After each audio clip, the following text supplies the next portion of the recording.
Hi all welcome back to another video. അപ്പോൾ നമ്മൾ ഇന്ന് പോകുന്നത് റിയാദിലെ ബത്തേലുള്ള മ്യൂസിയം പാർക്കിലേക്കാണ്. അവിടെ 2 ദിവസമായിട്ട് നൂറിയാദിൻ്റെ ഭാഗമായിട്ടുള്ള പ്രോഗ്രാംസും കാര്യങ്ങളൊക്കെ നടന്നുകൊണ്ടിരിക്കുന്നുണ്ട്. അപ്പോൾ ഈ ഒരു മ്യൂസിയം പാർക്ക് നമ്മുടെ റൂമിൻ്റെ അടുത്ത് തന്നെയാണ് വരുന്നത്. നടക്കാനുള്ള ഡിസ്റ്റൻസും കാര്യങ്ങളൊക്കെ ഉള്ളൂ. അപ്പോൾ നമ്മളുടെ റൂമിൻ്റെ പുറത്തിറങ്ങിയാൽ ഒരു കാഴ്ചയാണിത്. ഇവിടെ പ്രത്യേകിച്ച് കാണാനൊന്നുമില്ല. ഇവിടെ ടയറിൻ്റെ ഷോപ്സുകളൊക്കെയാണ് വരുന്നത്. ഈ ബാക്കിൽ കാണുന്ന ബിൽഡിങ്ങാണ് നമ്മുടെ ഹോട്ടൽ. ബത്ത എന്ന് പറയുന്നത് നമ്മുടെ ജിദ്ദയിലെ ഷറഫിയൻ്റെ പോലെയാണ് കേട്ടോ. അത്യാവശ്യം നല്ല രീതിക്ക് തന്നെ ആൾക്കാർ തിങ്ങി താമസിക്കുന്ന ഒരു ഏരിയ ആണ്. ഇവിടെ ഭയങ്കര കൺജസ്റ്റഡാണ് കേട്ടോ. ഈ ഒരു കാണുന്നത് വാട്ടർ ടാങ്കാണ്. ഇതും നൂറിയാദിൻ്റെ ഭാഗമായിട്ട് തന്നെ നല്ല പ്രൊജക്ഷൻ ലൈറ്റൊക്കെ കൊടുത്ത് നല്ല അടിപൊളിയാക്കി വെച്ചിട്ടുണ്ട് അവർ.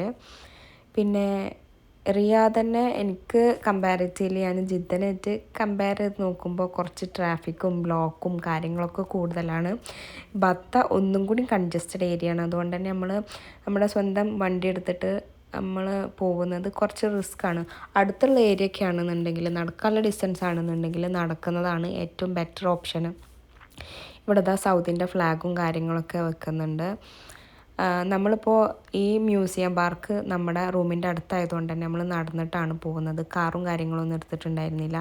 കാറിലാണ് നമ്മൾ വരുന്നതെന്നുണ്ടെങ്കിൽ ഒരിക്കലും നമ്മൾ വിചാരിച്ച ടൈമിൽ ഇവിടെ എത്തില്ല. കാരണം അത്രയും തിരക്കാണ് ഇവിടെ. അപ്പോൾ നൂറിയാദിൻ്റെ പ്രോഗ്രാംസും കാര്യങ്ങളൊക്കെ കാണാൻ വേണ്ടിയിട്ട് ഒരുപാട് ഫാമിലീസൊക്കെ വന്നിട്ടുണ്ട്. ഇവിടെ ഒരു പിരമിഡൊക്കെ സെറ്റ് ചെയ്തിട്ടുണ്ട്. അത്യാവശ്യം നല്ല രീതിക്ക് തന്നെ ലൈറ്റിങ്ങും കാര്യങ്ങളൊക്കെ കൊടുത്തിട്ട്.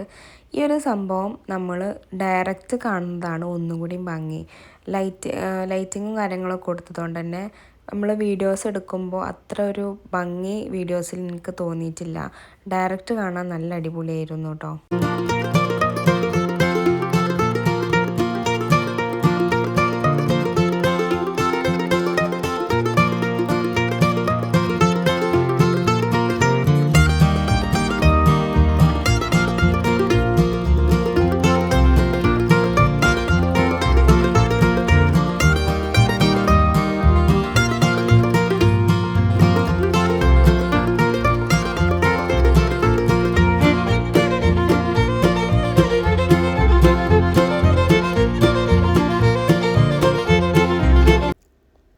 ഇനി നമുക്ക് ഈ പാർക്കിലുള്ള വേറെ കോർണേഴ്സും കാര്യങ്ങളൊക്കെ കാണാൻ പോകാം. ഒരുപാട് സ്ഥലത്ത് ഇവർ ലൈറ്റിങ്ങും കാര്യങ്ങളൊക്കെ കൊടുത്ത് അതുപോലെ തന്നെ ഇങ്ങനെ വോളിലൊക്കെ പ്രൊജക്ഷനൊക്കെ കൊടുത്ത് ഭയങ്കര അടിപൊളിയാക്കി വെച്ചിട്ടുണ്ട്.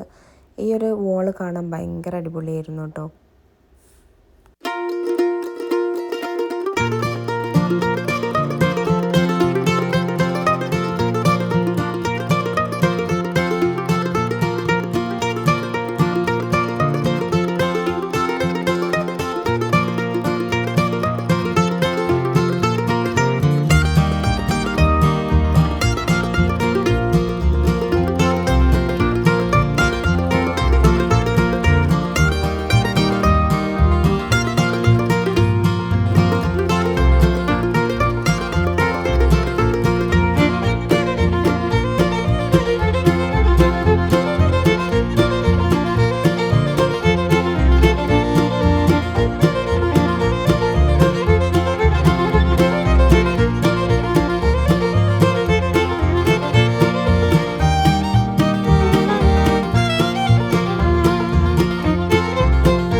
അങ്ങനെ ഡ്രോൺ ഷോ ഏകദേശം സ്റ്റാർട്ട് ചെയ്യാനുള്ള ടൈം ആയിട്ടുണ്ട്. 10 മണിക്ക് സ്റ്റാർട്ട് ചെയ്യും എന്നാണ് പറഞ്ഞിരുന്നത്. അതുകൊണ്ട് തന്നെ എല്ലാവരും ഇങ്ങനെ ചുറ്റും ആകാശത്തേക്ക് നോക്കി ഇങ്ങനെ നിൽക്കണം എവിടെ വെച്ചിട്ടാണ് ഡ്രോൺ ഷോ നടക്കുന്നതെന്നുള്ളത്. നമ്മൾ കുറേ നേരം വെയിറ്റ് ചെയ്തു. ഇവർ 10 മണി ടൈമിലാണ് സ്റ്റാർട്ട് ചെയ്യും പറഞ്ഞിരുന്നത്. പക്ഷേ ഏകദേശം ഒരു 10-10:20 ആയിട്ടുണ്ട് ഡ്രോൺ ഷോയും കാര്യങ്ങളൊക്കെ സ്റ്റാർട്ട് ചെയ്തപ്പോൾ.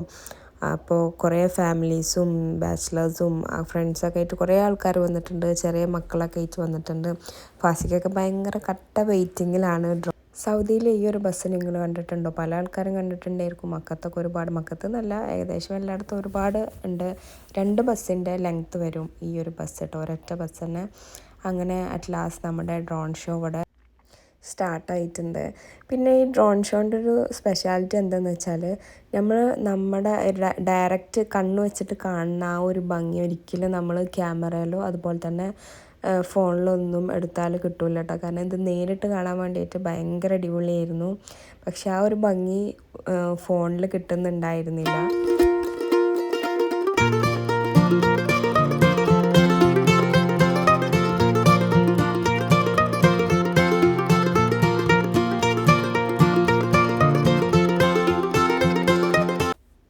ഡ്രോൺ ഷോൻ്റെ വീഡിയോസ് ഫുള്ളായിട്ട് ഞാൻ ഇതിലിട്ടിട്ടില്ല. അപ്പോൾ അത്യാവശ്യം നല്ല ലെങ്തായി പോവും.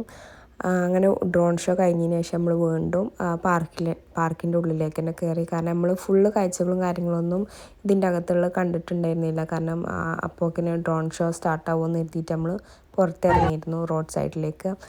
ഇവിടെ ഒന്നും കൂടി കാണാൻ ഭംഗി പകൽ സമയത്ത് വരുമ്പോഴാട്ടോ. അപ്പോഴായിട്ട് നമുക്ക് ഡീറ്റെയിൽ ആയിട്ട് സംഭവങ്ങളൊക്കെ കാണാൻ കഴിയുള്ളൂ. രാത്രി ലൈറ്റിങ്ങും കാര്യങ്ങളൊക്കെ അടിപൊളിയാണ്. പിന്നെ നൂറിയാദ് എന്ന് പറയുമ്പോൾ ലൈറ്റ് കൊടുക്കുന്ന സംഭവമാണല്ലോ.